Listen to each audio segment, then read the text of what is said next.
할렐루야. 공짜를 좋아하면 우리나라 말에 대머리가 된다는 말이 있습니다. 전혀 과학적인 근거가 없는 말이고 미신입니다. 그런데 이 말이 왜 나왔을까 저는 생각해 보니까 공짜 좋아하지 말라는 의도에서 생긴 말 같습니다. 머리가 없으신 분들은 절대 기죽지 마시기 바랍니다. 전혀 과학적으로 검증되지도 않는 미신입니다. 그럼에도 불구하고 공짜는 누구나 좋아합니다. 공짜 밥, 공짜 핸드폰, 공짜 여행 등등 많이 공짜가 많은데 이럴 때 쓰는 말이 있습니다. 이 세상에서 요즘 유행하는 말이 뭐냐면 세상에 뭐가 없다고요? 공짜가 없다라는 말입니다. 실제로 공짜 핸드폰이라고 길거리에서 공짜라 해서 가입해서 샀는데 낭패를 본 분들이 한두 분이 아닙니다. 조심하시기 바랍니다. 이것이 세상에서 통용되는 철칙이에요. 공짜는 없다. 이게 세상의 철칙입니다. 그러나 성경은 세상의 원리를 뒤집는 말씀이 여러 군데, 아니 거의 전부로 성경 안에 가득 차 있습니다. 이것을 우리는 역설이라, 영어로는 패러독스라 이렇게 부릅니다. 세상의 원리와는 정반대인 역설과 패러독스가 성경 안에 들어있다는 말씀입니다. 세상의 기준은 부자가 복이 있는데 성경엔 가난한 자는 뭐가 있다고요? 복이 있나니 이렇게 말합니다. 세상은 부자가 복이 있는데 성경은 가난한 자가 복이 있다고 말하고 있어요. 세상엔 웃는 자가 복이 있는데, 웃으면 복이 오는데 성경엔 애통하는 자는 복이 있나니 그들이 위로를 받을 것임이야 하고 있어요. 그래서 성경과 이 세상의 기준과 또 이런 방향이 다르다는 것입니다. 팔복이 사실은 전부 세상의 상식을 뒤엎는 역설로 가득 차 있습니다. 그런 차원에서 볼 때 오늘 본문에도 이런 역설이 존재합니다. 지금 말씀드린 대로 세상엔 공짜가 없다고 말하지만 오늘 본문엔 첫 번째로 하나님은 우리에게 공짜 선물을 주시는 분입니다. 본문 8절입니다. 너희는 그 은혜에 의하여 믿음으로 말미암아 구원을 받았으니 이것은 너희에게서 난 것이 아니요 하나님의 선물이라 그랬어요. 이 하나님의 선물이라 한 것에서 이 선물이라는 단어가 이 공짜라는 의미인데요. 이 선물이라는 헬라어는 도론이라는 단어입니다. 이 도론이라는 단어는 조건 없이 주는 선물이라는 의미입니다. 이 도론이 신약 성경에 제가 찾아보니까 19번 사용되었더라고요. 제일 먼저 이 마태복음 2장 11절에 이 도론이란 단어가 사용됐는데 언제 사용됐냐면요, 동방박사가 아기 예수님을 찾아뵙고 황금과 유향과 몰약을 예수님에게 드렸을 때 사용된 이 예물이라는 말이 도론이라는 선물이라는 단어입니다. 이런 선물을 우리는 하나님께 드리는 자원하는 예물이라 이렇게 부릅니다. 그렇다면 이 자원하는 예물과 뇌물의 차이가 뭡니까?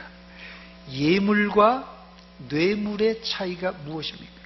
예수님이 유대의 왕으로 출생했으니 동방 박사들이 예수님이 이제 왕이 되면은 한 자리라도 차지하려고 황금과 유향과 몰약을 드렸다면 그것은 예물이 아니라 뭐가 되죠? 이거 뇌물이에요. 예수님께서 왕 될 줄 알고 황금과 유향과 몰약을 드렸단 말이에요. 그러면 이제 왕이 된 후에 내 황금을 받았으니, 내 유향을 받았으니, 내 몰약을 받았으니 나한테 한 자리 줘야 되지 않겠습니까? 이거는 예물이 아니라 뇌물이 됩니다. 그러나 동방박사는 아기 예수님께 예물을 드린 후 자신들의 고향으로 돌아갔고 다시 찾아왔다는 기록이 없습니다. 헌금하고 본전 생각나는 사람, 헌금하고 본전 생각나는 사람, 이건 아주 잘못 드린 사람입니다. 이건 헌금이 아니라, 하나님께 드리는 예물 헌금이 아니라 이건 하나님께 드리는 뇌물이에요. 어떤 분은 제가 직접 봤습니다. 어떤 분은 심지어 헌금을 했어요. 고액의 헌금을 했는데 그 다음 주에 사람들하고 교회에서 싸웠어요. 그리고는 목사님 찾아가서 나 이 교회 못 다니겠으니까 나는 교회 옮기겠다고 하면서 지난주에 드렸던 그 헌금 나한테 달라고. 아, 진짜요. 이런 일이 있었다니까요. 농담이 아닙니다. 이런 사람은 하나님께 예물을 드린 게 아닙니다.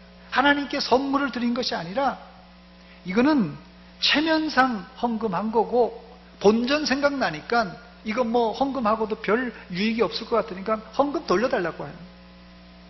이런 사람이 드리는 예물은 수천억을 하나님께 갖다 바치고 예물을 드려도 하나님이 기뻐하지 않습니다. 그러나 하나님의 선물이 공짜지만 한 가지 조건이 있습니다. 본문 8절 앞부분에 보니까 너희는 그 은혜에 의하여 믿음으로 말미암아, 너희는 그 은혜에 의하여 믿음으로 말미암아 뭘 받았다고요? 구원을 받았으니 했습니다. 바로 이게 전제입니다. 하나님의 공짜 선물엔 아무 조건 없지만 단지 우리의 믿음으로 말미암아 은혜와 구원이 작동된다는 사실이에요. 믿음에 이렇게 강력한 역사가 있습니다. 그렇다고 우리가 구원받은 것이 하나의 벼슬이 되어서는 안 될 것입니다. 그 이유는 공짜로 주는 선물이기도 하지만 우리가 구원을 위해서 한 것이 아무것도 없기 때문에 그렇습니다. 본문 9절 말씀 보니까 행위에서 난 것이 아니니, 우리 구원이 행위에서 난 것이 아니니 이는 누구든지 자랑하지 못하게 함이라 그랬습니다. 아무도 자신이 구원받은 것을 자랑할 수 없습니다. 내가 교회 안에서 심지어 직분을 맡은 것도 자랑하지 못합니다. 왜요? 직분은 내가 잘나서가 아니라 은혜로 거저받은 선물이기 때문에 그렇습니다. 두 번째, 그런데 여러분, 이 동방 박사가 누구에게 예물을 드렸습니까? 누구에게 예물을 드렸죠? 동방 박사가 예수님에게 예물 드렸어요. 예수님은 예물을 받을 만한 자격이 있는 사람이에요. 유대인의 왕일 뿐 아니라 만왕의 왕이고 우리의 구세주이기 때문에 동방 박사가 얼마든지 예수님에게 예물을 드릴 수 있습니다. 이 예수님도 역시 예물을 받을 자격이 있고요. 만약에 예수님이 오늘 우리 교회에 오셨다면 여러분들은 예수님을 위해서 무엇을 드리겠습니까? 아마 여기 우리 권사님들 요리를 잘 하시는 분들은 우리 교회에 예수님이 오셨다 그러면 아마 요리 솜씨를 발휘해서 심지어 마르다처럼 뭐 예배 시간이고 뭐고 예수님 예배 끝나고 맛있게 해드려야지 아마 지금 식당에서 북적북적 할지도 모르겠습니다. 진수성찬을 차려놓고 예수님을 대접할 분들 여기에 뭐 다 그럴 거예요. 뭐 여기 뭐 다 왕년에 다 요리사 아닙니까? 지금도 요리사지만요. 예. 아니면 동방 박사들처럼 자기의 귀한 예물을 가지고 오실 분도 있을 거예요. 예전에 제가 들은 얘기입니다. 직접 보지는 못했습니다만 박태선, 예전에는 그땐 장로라고 그랬어요. 이 천도교를 만들었던 박태선, 그때는 그래도 조금 괜찮았을 때입니다. 남산에서 집회를 했는데 거짓말 보태고 그 쌀자루에다가 이 귀걸이, 반지, 돈 몇 포대를 이렇게 해서 지금은 많이 없어졌습니다만 신앙촌 처음 만들 때 엄청난 헌금을 그냥 은혜를 받으니까 반지를 빼서 귀걸이를 빼서 있는 돈 없는 돈 다 이렇게 드렸다고 합니다. 예수님께서 이 자리에 오신다면 동방 박사들처럼 우리도 황금을 드릴 수 있고 또 몰약을 드릴 수 있고 유향을 얼마든지 드릴 수 있을 것입니다. 여기 다 아마 그런 마음들이 다 있을 것이에요. 그런데 만약입니다. 여러분 집에 노숙자가 냄새나는 옷을 입고 여러분 집에 무조건 쳐들어와가지고 밥 달라고 동냥을 한다면 여러분 어떻게 하시겠습니까? 냄새가 나죠. 막 깡통을 들고 막 행패를 부리죠. 아마 당장 쫓아낼 것입니다. 아니면 경찰 부르기 전에 조용히 나가라고 아마 엄포를 놓을 것입니다. 그런데 여러분 잘 들으시기 바랍니다. 하나님은 노숙자보다 더 더럽고 냄새나고 강도보다도 더 악한 우리들을 위해서 공짜로 용서해 주시고 공짜로 구원해 주셨습니다. 우리가 구원받은 것이 옆집에 사는 사람보다 잘나서, 내가 옆집에 사는 사람보다 더 똑똑해서 그래서 우리를 구원해 주신 것이 아닙니다. 그래서 우리가 늘 기도하면서 고백하는 말이 무엇입니까? 본문 1절입니다. 허물과 죄로 죽었던 나를, 죽었던 너를 살리셨다는 것이에요.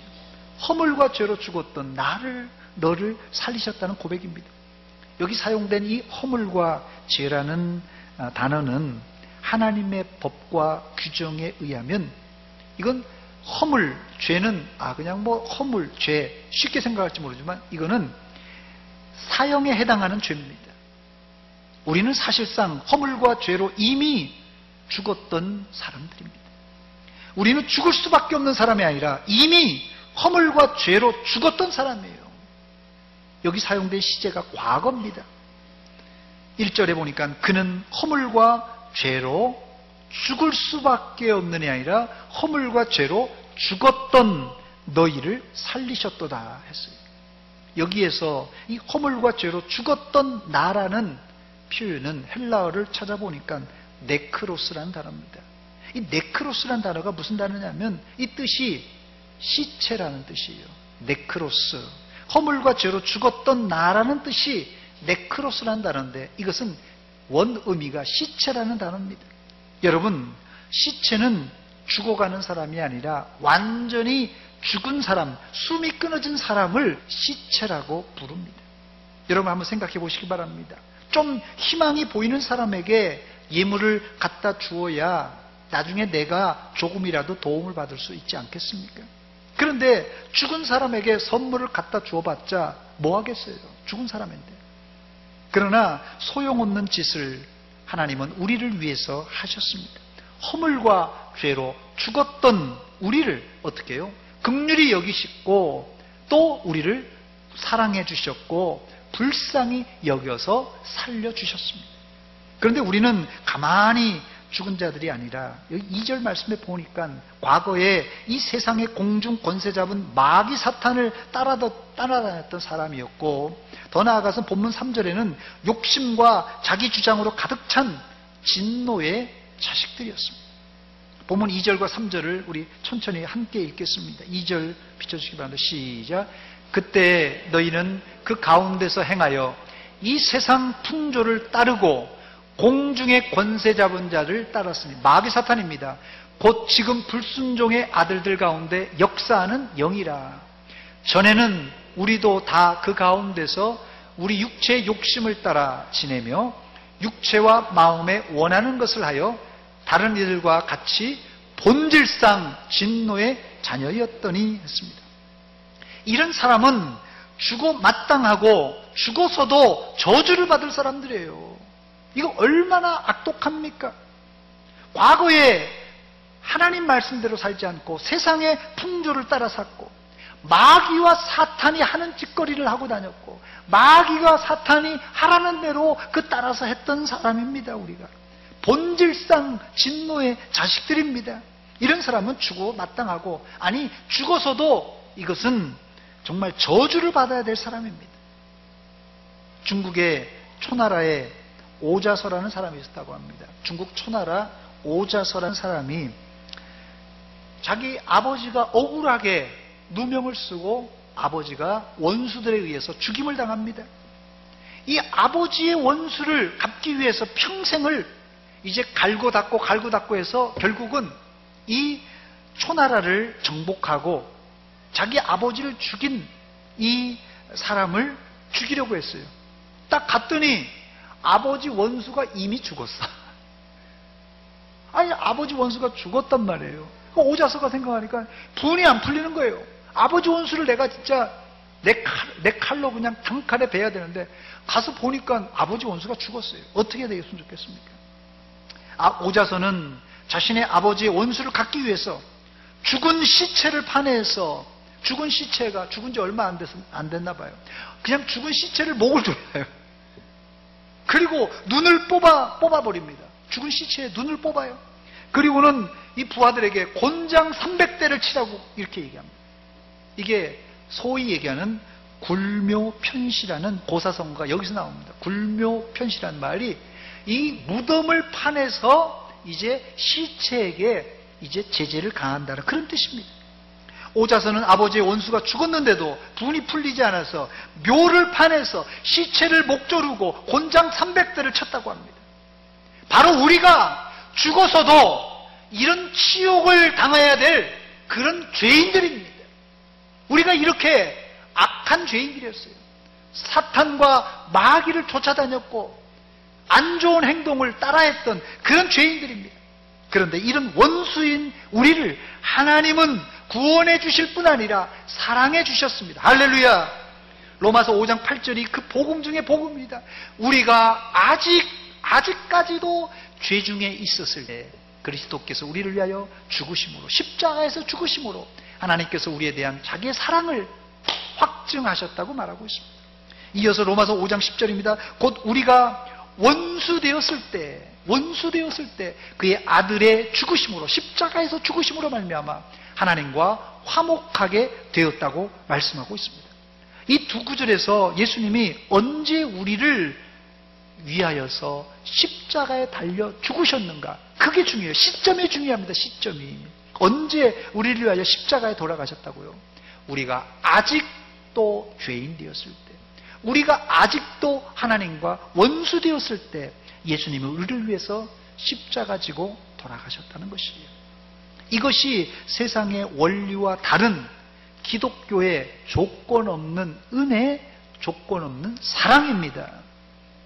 세 번째, 물론 우리에게 구원이 완전 공짜이지만 그 공짜 뒤에 하나님의 아들 예수 그리스도를 십자가에 매단 고통과 눈물이 있었습니다.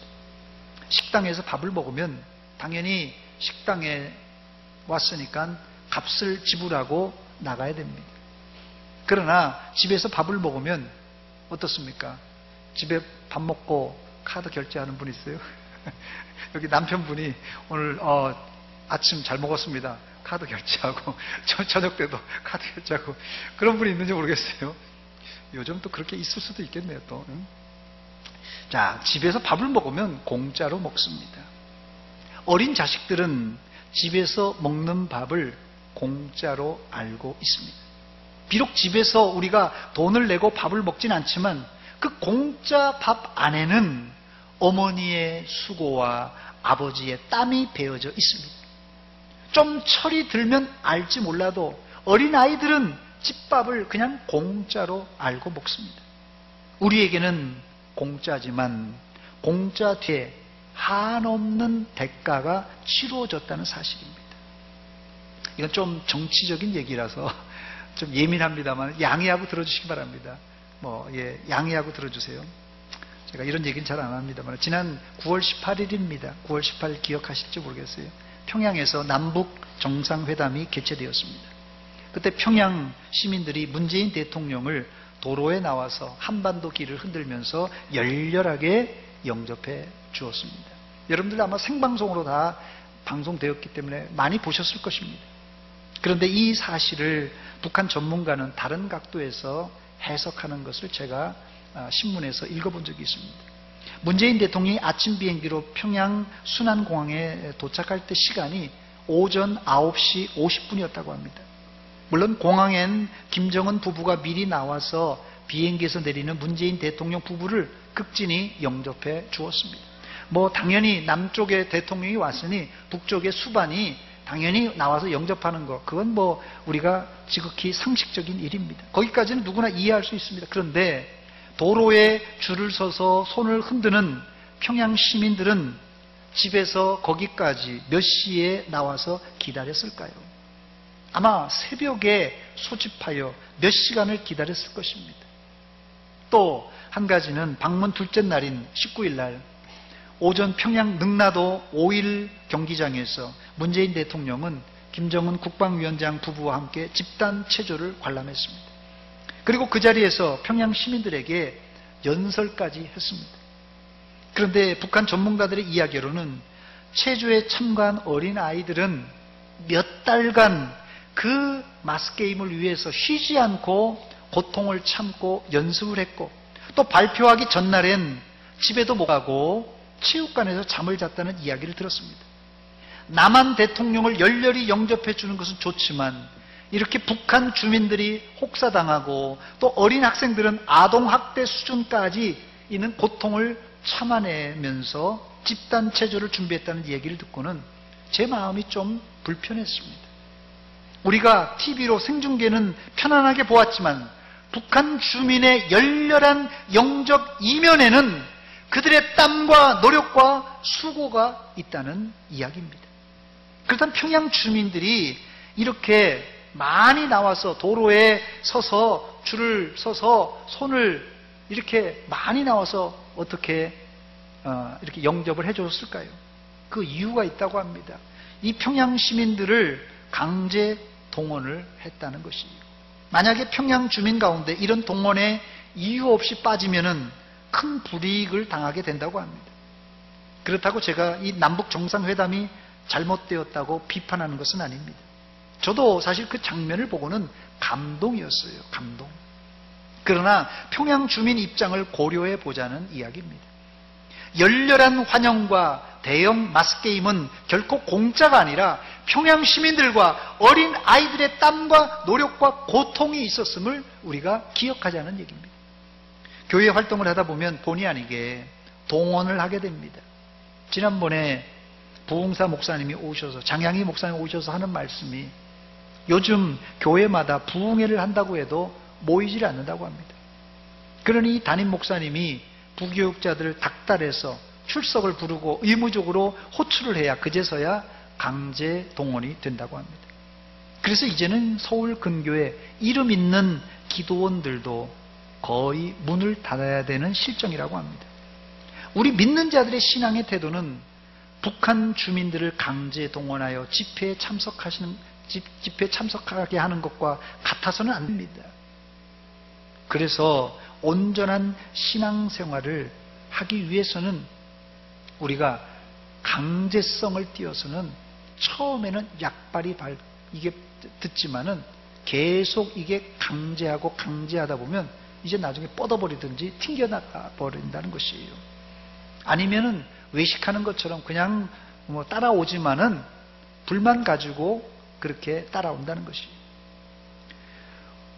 우리가 온전한 신앙생활을 한다는 것은 하나님의 은혜가 공짜 은혜, 즉 자신의 아들을 십자가에 매단 그 은혜를 우리가 공짜로 체험했다는 뜻입니다. 우리가 공짜 은혜를 체험했다면 자발적으로 나와서, 다시 말씀드립니다. 공짜 은혜를 체험했다면 우리도 자발적으로 나와서 헌신해야 이것이 공짜 선물에 상응하는 정성이 담긴 이게 공짜 예물, 공짜 헌신이 된다는 것입니다. 한쪽에서는 공짜로 선물을 주는데 반대쪽에서는 어거지로 체면상 선물을 내민다면 이런 관계는 건강한 관계가 아닙니다. 사람들을 속일 수 있지만 하나님을 절대 속일 수가 없습니다. 네 번째, 그렇다면 우리가 이런 엄청난 은혜로 구원받았는데 이제 다 된 것입니까? 아닙니다. 여기서 끝나면 재미가 없지요. 첫 번째로는 구원받은 것에서 한 걸음 더 나아가 하나님은 허물과 죄로 죽었던 우리를 살리신 후에 하늘 높은 곳에 올려서 우리를 앉혀주신다고 약속하였습니다. 본문 6절 말씀입니다. 또 함께 일으키사 그리스도 예수 안에서 함께 하늘에 앉히시니 그랬어요. 함께 하늘에 앉히시니. 우리가 그리스도 예수 안에서 이제는 함께 하늘에 앉을 사람들입니다. 얼마나 감동적입니까? 우리는 지금도 마찬가지입니다만 앞으로 죄 가운데서 살 사람이 아니라 영광의 모습으로 하늘 높이 올라가 예수님과 함께 보좌에 앉게 될 사람이라는 것입니다. 너무나 황송해요. 하나님과 예수님과 우리가 그 보좌의 곁에서 앉는다는 이 자체도 얼마나 황송합니까? 만약에 뭐 문재인 대통령이 있다면 대통령 옆에 앉은 것만 해도 아마 가문의 영광일 거예요. 이것이 뭐라고요? 이것도 공짜입니다. 예수님 옆에 앉는 것도 공짜입니다. 이걸 뭐라 그러냐면요, 또 공짜하면 너무도 유치하니까 하나님의 은혜라고 부릅니다. 하나님의 은혜예요.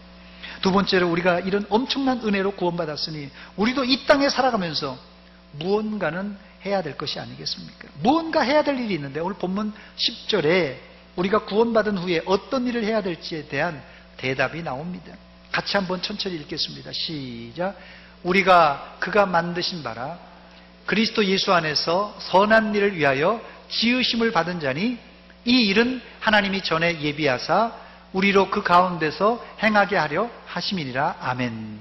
여기 보니까 우리는 그가 만드신 바라 그랬고요, 그리스도 예수 안에서 선한 일을 위하여 지으심을 받은 자, 이런 표현이 나오는데, 하나님이 우리를 만드시고 지으신 이유가 무엇입니까? 그것이 뭐라고요? 예수 안에서 선한 일을 위하여 지으심을 받은 자라고 그랬어요. 우리는 예수 안에서 선한 일을 위하여서 만들어진, 창조된 사람들입니다.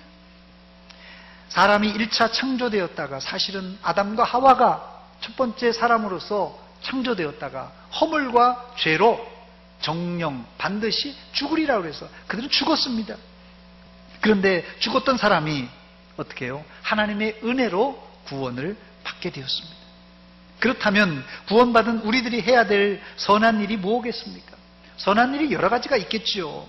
그러나 최우선적으로 우리가 해야 될 일은 우리와 같은 처지에 놓인 허물과 죄로 죽었던 사람들을 우리가 살리는 일입니다. 이것이 하나님이 우리를 지으시고 구원하신 목적입니다. 그래서 전도는 아무나 할 수 있는 일이 아닙니다. 이 전도는 아무나 할 수 있는 일이 아니라 은혜를 아는 사람, 공짜 은혜를 체험한 사람이 하는 행위가 전도입니다. 전도는 진짜 은혜를 아는 사람이 할 수 있는 믿음의 행위입니다. 이제 말씀을 마칩니다. 사랑하는 여러분, 우리가 하나님으로부터 하나님의 은혜인 구원을 공짜로 선물로 받았으니 우리가 해야 될 일은 공짜로 그 은혜를 나누어 주는 일입니다. 그래서 특별히 예수 믿지 않는 사람들에게, 이 은혜를 모르는 사람에게 나누어 줘야 됩니다. 그게 전도입니다. 그러므로 전도는 신앙생활의 특별한 활동이 아니라 내 신앙의 간증이고 구원받은 자의 당연한 도리가 됩니다. 저를 한번 따라서 하시기 바랍니다. 전도는 신앙의 간증이고 전도는 구원받은 자의 당연한 도리입니다. 네, 전도는 여러분 신앙의 간증이고 이게 구원받은 자의 당연한 도리예요. 이 도리를 잘 감당함으로 우리가 공짜로 은혜를 받았으니 그들에게도 공짜를 나누어주는 전도인들이 되시기를 주의 이름으로 축원합니다. 기도합니다. 하나님 아버지, 은혜와 사랑 감사드립니다. 이 오후 시간에 하나님의 은혜 앞에 엎드렸습니다. 우리가 어떻게 죄인이었지만, 우리가 어떻게 이렇게 마귀 사탄을 따라다녔던 사람들인데 공짜로 은혜로 구원시켜 주십니까? 하나님이 이 은혜 감사하여서 우리 마음에 감사가 있고 감격이 있고 찬송이 있습니다. 이제 우리에게만 이런 은혜가 있게 말고 하나님, 이 사실을 모르는 사람들에게 이 공짜 은혜를 공짜로 나누어주는 전도인들이 되게 하여 주시옵소서. 예수님의 이름으로 기도하옵나이다. 아멘.